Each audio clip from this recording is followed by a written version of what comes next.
So you talked about changing your practice to fit your schedule.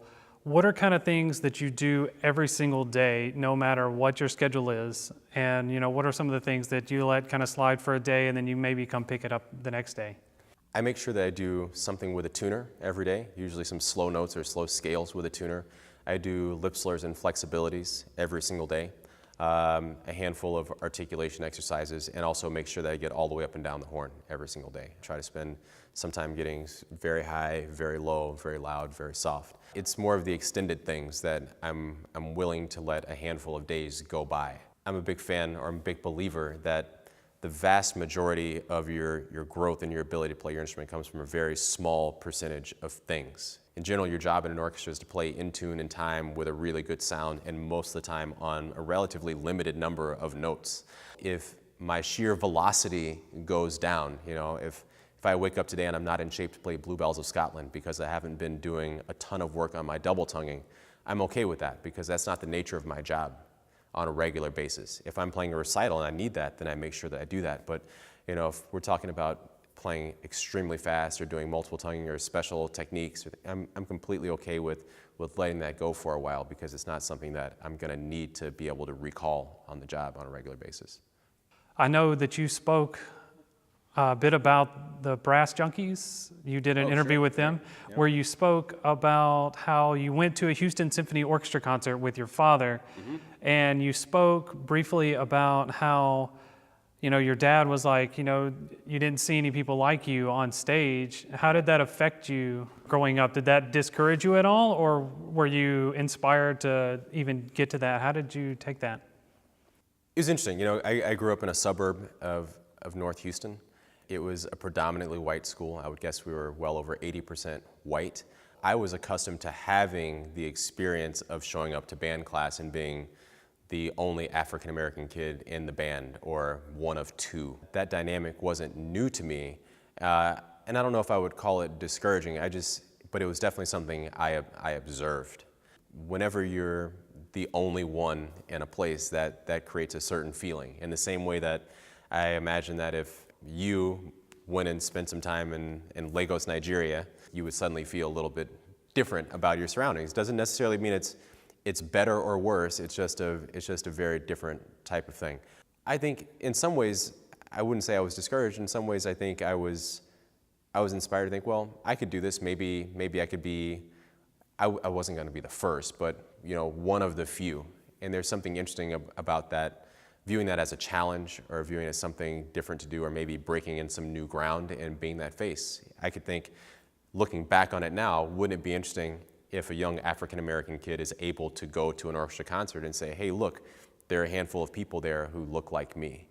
Because I do think for most people that does matter. You look in a place and you determine, does it look like there's a place for me in this particular space? That could be, if you walk into a room and you're wearing swimming trunks and a t-shirt and everyone in the room is wearing suits, you're going to ask yourself, is there a place for me in this space? That's no different than if you're African American, you walk into a room and every single person is white. You're going to wonder, is it okay for me here? Do I fit the code? Is there a place for me in this space? So hopefully over time, our orchestras and our different ensembles are evolving in a way that more people will feel like they're welcome and there's a place for them in our space. You've been traveling around kind of the United States doing talks about this, haven't you? About diversity and making sure that we create a more diverse culture in classical music, correct? Yeah, I've done a fair amount of that. I've given a handful of presentations and been on different panel discussions and done some consulting work. It seems like the area of diversity, equity, and inclusion is very popular and in style now. And I don't say that to cheapen it, but it's a conversation that's being had all around the country. It's not just in classical music, it's in every industry. If you look, different industries like Apple are hiring chief diversity officers. They're prioritizing this. There was just a bill that was proposed in California that said there must be at least one woman on the board of public corporations. If there's at least 3 board members, at least one has to be female or something like that. And then as the board size gets progressively larger, it's proportional. This is a conversation that's happening, and I think the world is beginning to take notice of the need for being diverse, and not just racially diverse or ethnically diverse, but gender diversity, sexuality, religion, all these different types of things. Just making sure people feel like our world is open to everyone. Now, since this is, like you said, such a common topic right now, what kind of advice would you give to like a young African-American student or a young female student who maybe looks into a brass section and just sees a row of, white guys there? What would you say to them to help inspire them to keep, at it? They can do this. Well, I think anyone, for the most part, who puts their mind to it can do it. And I think, the concept of racism has always been something that's part of the fabric of our country, but the concept of fighting racism has always been something that's part of the fabric of our country.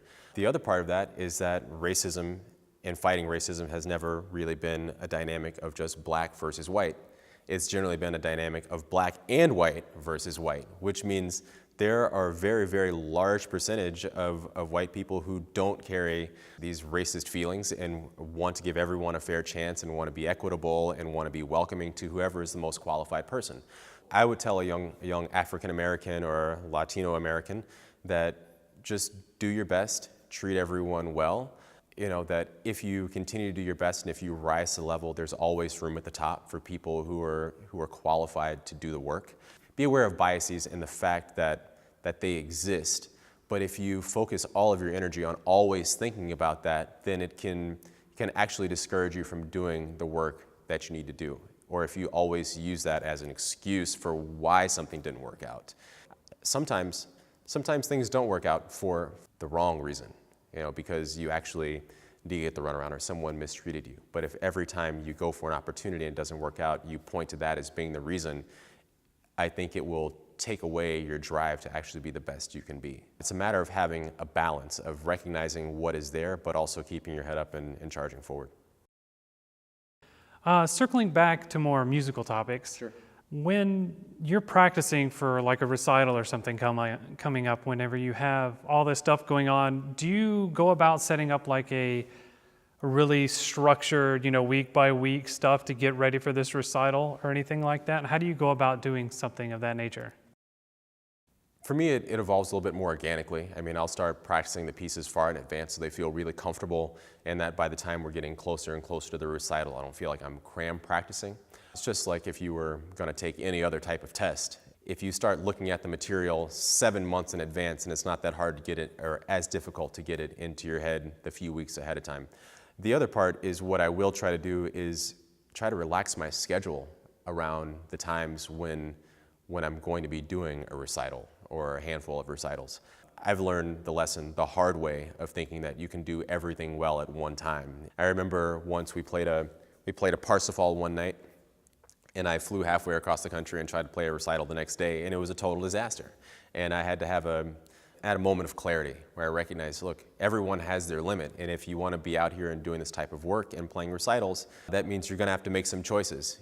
Don't schedule something, a recital, when we're playing Wagner operas, and sometimes that means that you have to be willing to turn down opportunities. I've had several fantastic opportunities where someone called and said, hey, can you play this recital or play this concerto? And I looked at my schedule and just thought, I technically have that day free, but I'm going to say no because I recognize the amount of stress I'm going to put myself under trying to make this happen, or I recognize that I'm not going to be at my best no matter how perfectly I prepare, because some things are impossible. Advanced planning and making sure that you provide yourself enough space to do the work and do the work well is probably the most important factor.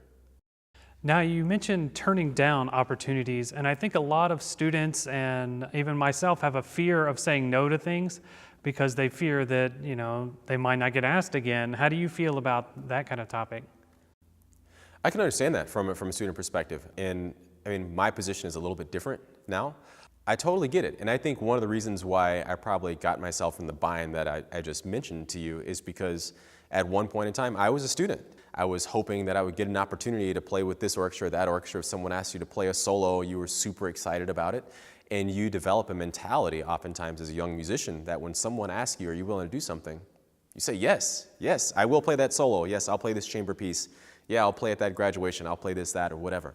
I think as you get older and you have a few more experiences, you just have to recognize that saying no is really valuable. Every time you say yes, you're always saying no to something else. Every single time. There's no decision in life where you say yes to something, you don't say no to something else. Even if someone says, hey, can you play this recital on this day? And I look at my calendar and say, that day is free, and the day before and the day after are free, so yes. And then you might say, well, what did you say no to? You said no to rest and relaxation, or the ability to pursue a different project, or whatever it happens to be. You said no to an opportunity to spend more time with your wife or go visit your mom. Everything is a choice. And once you start looking at it that way, it's not a matter of I'm turning down a great opportunity. It's you're making a choice to prioritize something different.